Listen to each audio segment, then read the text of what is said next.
people like me. You need people like me so you can point your fingers and say, that's the bad guy. That's the bad guy. That's the bad guy. That's the bad guy. That's the bad guy.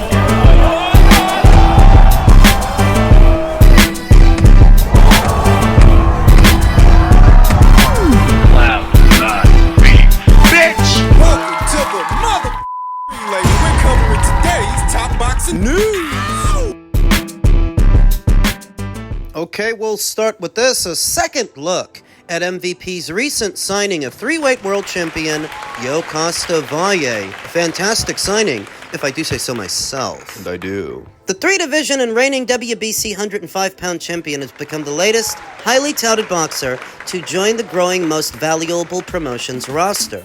The move was confirmed by both parties and formally announced during a press conference alongside MVP co-founders Jake Paul and Yokasta Valle in Valle's hometown of San Jose, Costa Rica. Today marks a new chapter in my career, and I couldn't be more excited to announce that I'm joining MVP, Valle told Boxing Scene in a provided quote. This signing is not just a step for me, it's a step for all Latin American women's boxing, proving that our stories, our talent, and our passion deserve to be on the biggest stages. I've walked a path full of sacrifices, tough training, and battles inside and outside of the ring.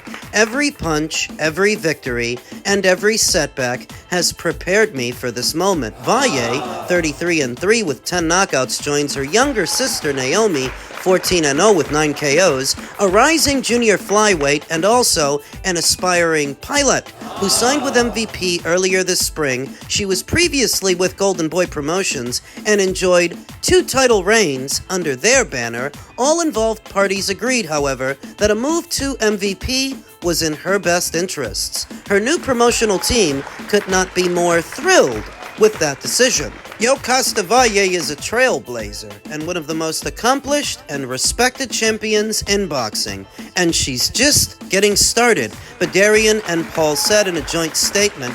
As a three-weight champion and one of the best pound-for-pound fighters in the world, she has created generational impact and inspired young girls across Central America. Now at MVP, her story will continue to transcend geographical barriers and resonate with fans around the world. It is an honor to welcome Yokasta to MVP and to now represent both her and her sister Naomi as we continue our shared mission to elevate women's boxing globally. The Serrano sisters set a high bar, and now the Valle sisters are going to continue the legacy of sisters that reign supreme in boxing.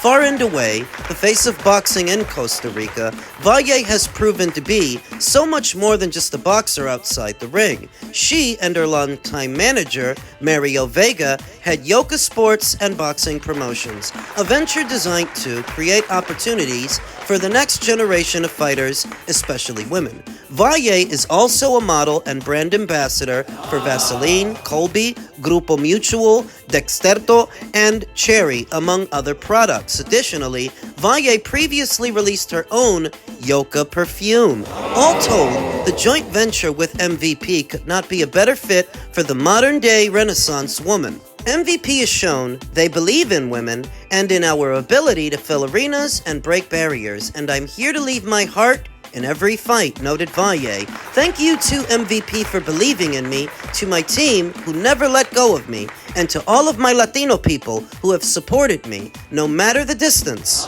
So in my previous video, I talked about how I like Yokasta's chances to become undisputed even more now. Just based on ability alone, I felt that she could and would become the minimum weight division's next undisputed champion, but with MVP in her corner to make those fights and make them in a timely fashion, stands a greater probability of happening now. I would say that anywhere at or around minimum weight, Yokasta's biggest challenge, her biggest threat, is her old adversary, Tina Rupprecht, who beat her once before. Tina Rupprecht of Germany, a two-weight world champion who reigned as a champion for some years at minimum and subsequently moved down to Atom, where she currently holds all the belts, all the marbles. I remember right around the time the pandemic hit, there was an effort to get Yokasta a second crack at the apple with Tina, but because of the shutdown, that didn't happen. That was 5 years ago. Yokasta never got to avenge the loss to Tina Rupprecht, and in all the ways that she desired to run it back with Sinicia Estrada, who subsequently retired after their fight, she might also want to run it back with Tina. Their initial meeting was way back there in 2018. A lot has happened since then, and if I had to identify one fighter anywhere at or around these weights that is a credible threat to Yokasta, it would have to be Tina Rupprecht. Tina doesn't have much reason to stay at Atom since she already collected all the belts, so I could see her moving back up to minimum weight, where there are 3 other champions besides Yokasta Valle. The way I see it, Tina can move back up, fight for a belt. Yokasta already has one, so that the rematch between them can at least be for 2 alphabet titles. A unification match. And that's assuming that Yokasta herself doesn't end up picking up an additional alphabet title in between that time. This is the fight to make at minimum weight. Obviously, I'd love to see Yokasta unify her division, but the best bang for your buck fight between the 2 best fighters would have to be Valle versus Rupprecht II. So we'll see if Jake Paul, Nikisa Badarian, and the good people at MVP decide to put that together as Yokasta tries to unify this division. In men's junior middleweight news, per an official report yesterday, Sebastian Fundora to defend against Keith Thurman on October 18th. The rumors turned out to be true. The rumor that I talked about on Twitter and here on YouTube. But I had it on good authority. Keith Thurman would be facing Sebastian Fundora in late October. Sebastian Fundora has Keith Thurman to thank for even being a champion. Now he'll have the opportunity to express his gratitude in the ring. Boxing Scene learned from 2 officials Wednesday that a verbal agreement is in place for Fundora, 23-1 with 1 draw and 15 knockouts, to defend his WBC junior middleweight title against former unified welterweight champion Keith Thurman, 31-1 with 23 KOs, on October 18th in Las Vegas.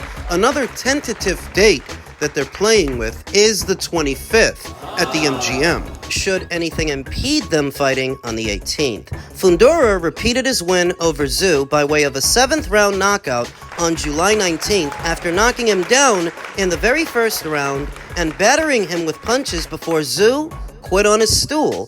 Thurman, the WBC's number 8 ranked contender, returned this past March from a 3-year layoff following a 2022 win over current WBC welterweight champion Mario Barrios and stopping Brock Jarvis by way of a 3rd round TKO in Sydney. Thurman's lone loss came against Manny Pacquiao back in 2019. He attended Fundora's win over Zhu and expressed interest in fighting the winner, but he speculated the 6'6" Fundora wouldn't return to the ring this year. Apparently he was wrong. Minutes later, the triumphant Fundora insisted he would fight for a 3rd time this year after successfully defending his belt in April with a 4th round TKO of Cordell Booker. The bout is being planned as a Prime Video pay-per-view card. And see, there's the issue. There's the problem. Not just with this fight, but with most of what the PBC does. They would be trying to build this fight as a pay-per-view at a time where everybody in combat sports is moving away from that model. Not just everybody in boxing, but everybody in mixed martial arts as well. The UFC announced that as part of their big Paramount Plus deal, they're going to be scaling back pay-per-views, doing less of them. So think about it for a second.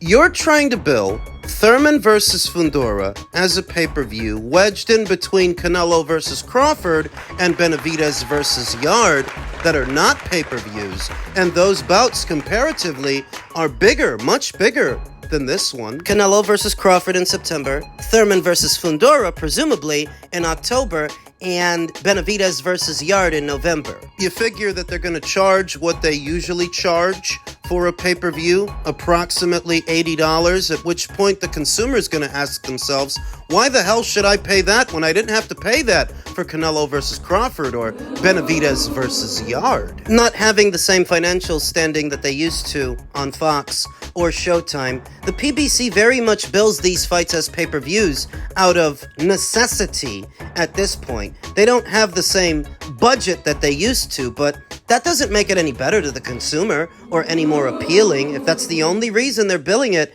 as a pay-per-view, that still doesn't mean that people are going to buy it. And that's if Keith Thurman even goes through with this. I mean, the whole point of boxing on pay-per-view is for the additional money that you could make. This is a very dangerous fight for Keith Thurman, you know. You don't really think he's doing this so he can become a 2-weight world champion. You don't really think he's doing this because of somebody's alphabet title. No, Keith wants money. Additional money, aside from his guarantee, additional money in the hopes that this pay-per-view has an upside, but will it? They said they've verbally agreed, you understand? It's not in writing, it's not on paper, and if it's not on paper, it's not official. It's little more than a promise. What could be an empty promise? There's still room for Keith to walk away. Walk away and do what? I don't know. Whatever Keith Thurman was doing in the 3 years that followed, Keith went over Mario Barrios. He disappeared. For 3 years, he didn't fight. If nothing else, Keith Thurman has shown us he's not afraid to ride the bench for a few weeks, a few months, a few years. He's not afraid to sit out. I think he wants money. I absolutely think he wants money. But if the numbers don't line up the way that he wants them to, don't rule out him walking away and not fighting. Don't threaten him with a good time. They have to know that this is a tough sell, that they're not likely to sell very many pay-per-views at a time where everybody in combat sports is moving away from that model, wedged in between two very big shows. They have to know this pay-per-view... It's a tough sell. It's not the fight itself. There's actually nothing wrong with the fight, but it's the kind of fight that you have before a big one. Keith Thurman has to prove that he's still on the level, and he didn't do that by fighting Brock Jarvis, a guy with next to no experience at junior middle who used to campaign as low as lightweight. This isn't a bad fight, to be honest with you, but ideally, it would be part of a regular schedule of fights and not behind a paywall, not at the box office. So then why is it at the box office? Well, I told you, at this point, the PBC is basically crowd-funded boxing. They do this out of necessity because they don't have the same budget they had before. And even if things were the way they were before, they still would have built this as a pay-per-view because of the fighters' financial demands. You don't think they would have gave this away, do you? Say that they were still on Fox, or they were still on Showtime. I have every reason to believe they would have built this as a pay-per-view because they built Ruiz versus Ortiz as a pay-per-view. Ortiz versus Martin. They built Thurman versus Barrios as a pay-per-view. So you think they wouldn't have built Thurman versus Fondora as a pay-per-view? That's the problem. And what really motivates it is the fighters' financial demands. They think they're supposed to get an arm and a leg every time they fight someone with a pulse, which doesn't speak to the commercial value of the fight. Ideally, that's what the fighters' purses have to be based on. For this to be a business, a sustainable business. That's what the purses need to be based on, not what the fighter says or what the fighter thinks he should get. You leave it up to the fighters, they're always supposed to get extra. They're always supposed to get more money, even when there ain't more money there. Fighter purses should be based on the commercial value of the show, and I'm sorry to say the commercial value for this show? Sebastian Fundora, God bless him, still isn't a big marquee attraction, and Thurman's his own worst enemy. When you periodically take 2- and 3-year hiatuses from the sport, what do you expect your marquee value to be? So, I don't actually mind the fight, if the fight actually happens. I don't mind it, but it shouldn't be a pay-per-view. That is the problem. An exclusive for you is that the WBO about a month ago put out that Joe Parker, who's their interim champion, has to challenge against Usyk, and Usyk has to defend against him. He's put a letter into yesterday stating, so I found out today, stating that he's asked him for an extension period because he's injured before being ordered to do anything. But whatever happens, the fact of life is that Joe Parker will either fight as champion if Usyk vacates the title, or he will fight Usyk for the title. So it's exciting times. If Moses were to win, or even if Dillian wins, whoever wins that fight, they're in the one spot. And if the fight doesn't happen with Usyk and Joe, then Joe will have to fight the official number one contender. The act of filing an extension with the WBO due to an injury communicates that they don't want to give up that belt, that Usyk doesn't want to forfeit the WBO title, that he means to keep it and he means to fight on, and he's just buying himself some time. Though at the same time, I would rather see Usyk walk away. I would rather see Usyk be one of the few accomplished boxers to go out on a high, go out a champion. There's nothing left to prove. A lot of the time, the more accomplished boxers in the sport, they tend to go out pretty sad. I mean, think about Miguel Cotto dislocating his shoulder and losing to Saddam Ali. That was pretty sad. Think about Bernard Hopkins in what was his final fight against Joe Smith Jr., getting knocked out of the ring, ass on the floor,